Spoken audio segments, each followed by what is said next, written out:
बातमीपत्र सविस्तर पाहूया। कुंभमेळ्यामध्ये शाही स्नानादरम्यान चेंगराचेंगरी झाली आणि 30 भाविकांचा या चेंगराचेंगरीमध्ये मृत्यू झालेला आहे। अनेक जण यामध्ये जखमी झालेले आहेत आणि या सगळ्यावरून आता दावे प्रतिदावे करण्यात आले आहेत।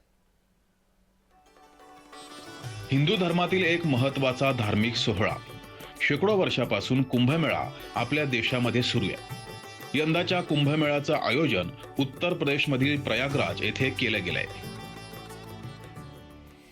केंद्र सरकार आणि राज्य सरकारनं या कुंभमेळ्याची जय्यत तयारी केली होती। तरीही मौनी अमावस्येच्या निमित्तानं शाही स्नानासाठी संगमावर भाविकांनी अलोट गर्दी केल्यानं या कुंभमेळ्याला दुर्घटनेचं गालबोट लागलंय। गंगा संगमावर स्नान करण्यासाठी मंगळवारी रात्री 2 वाजल्यापासून संगम किनाऱ्यावर भाविकांची प्रचंड गर्दी झाली। त्यावेळेस सुरक्षेसाठी लावलेले बॅरिकेड्स तुटले आणि एकच गोंधळ उडाला। त्यामुळे दोन्ही बाजूंना चेंगराचेंगरी झाली। काही मिनिटांमध्ये परिस्थिती चिघळली। लोक जीव वाचवण्यासाठी धावू लागले। काही भाविकांचे सामान खाली पडले। त्यात लोक एकमेकांना मागे सारून पुढे जाण्याचा प्रयत्न करत होते। गर्दी नियंत्रणातून बाहेर गेल्यानं चेंगराचेंगरी झाली आणि या चेंगराचेंगरीमध्ये भाविकांचा दुर्दैवी अंत झालाय, तर अनेक जण जखमी झालेत। ये जो भारी दबाव श्रद्धालुजनों के कारण और श्रद्धालुओं के संगम नोच पर जाने के कारण वहां पर एक बना हुआ है, लेकिन पूरा प्रशासन मौके पे वहां मौजूद है। रात्रि को 1 से 2 बजे के बीच में अखाड़ा मार्ग पर, जहां पे अखाड़ों के अमृत स्नान के दृश्य से बैरिकेड्स भी किए गए थे, तो बैरिकेड्स को फांद करके आने में कुछ श्रद्धालु गंभीर रूप से घायल हुए हैं। उन्हें तत्काल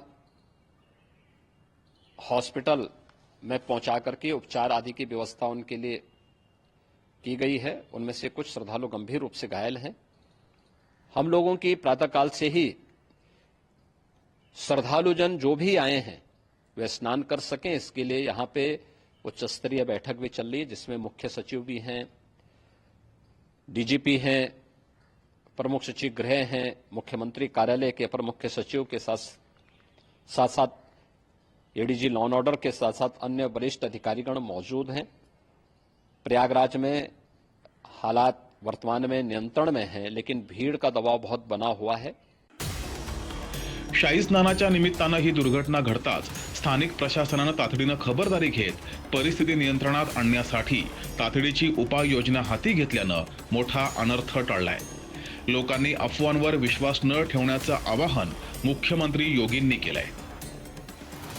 सभी लोग अगर वहां पे इसमें अपना सहयोग करेंगे तो सकुशल हम सभी श्रद्धालुजनों को वहां पर स्नान करने में सफल होंगे और फिर इसके उपरांत अमृत स्नान के लिए पूज्य संतों से भी, अखाड़ों से भी हम लोग अनुरोध करेंगे।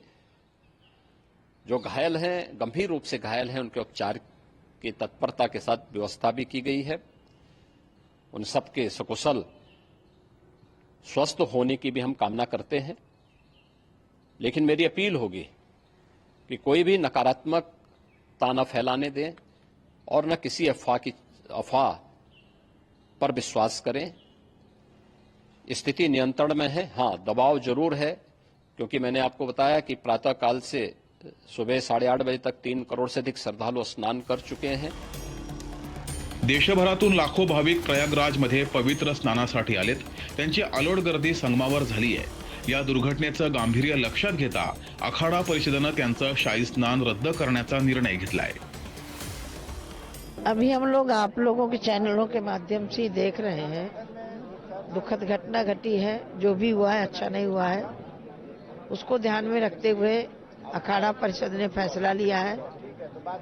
जनहित को ध्यान में रखते हुए, क्योंकि कुंभ क्षेत्र में कम से कम 10-12 करोड़ जनता आ चुकी है, उसको ध्यान में रखते हुए अमृत स्नान को कैंसिल किया है। अब आगे अखाड़ा बैठेगा, अध्यक्ष जी बैठेंगे, आचार्य लोग बैठेंगे कि आगे क्या होना, लेकिन जनहित को ध्यान में रखते हुए कैंसिल किया। या घटनेनंतर विरोधकांनी सरकारला धारेवर धरलाय। उत्तर प्रदेशचे मुख्यमंत्री असतील किंवा त्या संदर्भात जे मंत्री असतील त्यांनी मार्केटिंगवर लक्ष देण्यापेक्षा पक्षाच्या मतांच्या हे जे श्रद्धाळू आहेत, लाखो श्रद्धाळू आहेत, त्यांची व्यवस्था, त्यांची सुरक्षा याकडे लक्ष देणं गरजेचं आहे. आज 10 पेक्षा जास्त श्रद्धाळूंचे प्राण गेले आणि त्यानंतर तातडीच्या बैठका सुरू झाल्या. अनेक महिला मी पाहिलं की खुल्या सडकेवर, फुटपाथवर, रस्त्यावर झोपून कुंभस्नानाला गेलेल्या आहेत. मग कोणती व्यवस्था आपण केली? निरंजन देवीजींचं स्टेटमेंट पाहिलं. निरंजन देवी ह्या माझ्यावर अनेक वर्ष खासदार होत्या, मंत्री होत्या. त्यांचं स्टेटमेंट तुमच्याच चॅनलवर आज आलेलं आहे की सरकारचा म्हणजे उत्तर प्रदेशच्या सरकारचं मिसमॅनेजमेंट आहे, हे आर्मीला तुम्ही मॅनेजमेंट द्या, असं निरंजन देवी ज्या भारतीय जनता पक्षाच्या मंत्री होत्या मागच्या सरकारमध्ये, त्यांचं स्टेटमेंट आलंय. त्या स्वतः तिथे आहेत. त्यामुळे कदाचित त्यांच्या स्टेटमेंटमधून काहीतरी माहिती आपल्याला मिळाली असावी. जर निरंजन देवीच म्हणतायत की मिसमॅनेजमेंट आहे, ज्या स्वतः तिथे आहेत, भारतीय जनता पक्षामध्ये मंत्री होत्या, तर जर त्याच जर म्हणत असतील तर शिक्कामोर्तब झालंच आहे ना त्याच्यावर. या दुर्घटनेनंतर विरोधकांनी रान उठवलं असलं तरी अशा प्रकारची ही पहिलीच घटना नाहीये. याआधीही कुंभमेळ्यात अशा घटना घडल्यात. प्रयागराज येथे झालेल्या या दुर्दैवी घटनेनंतर प्रशासनानं उपाययोजना केली असली तरी गंगा स्नानासाठी जाणाऱ्या भाविकांनी स्वतःची काळजी घेणं आवश्यक आहे. ब्युरो रिपोर्ट, जय महाराष्ट्र.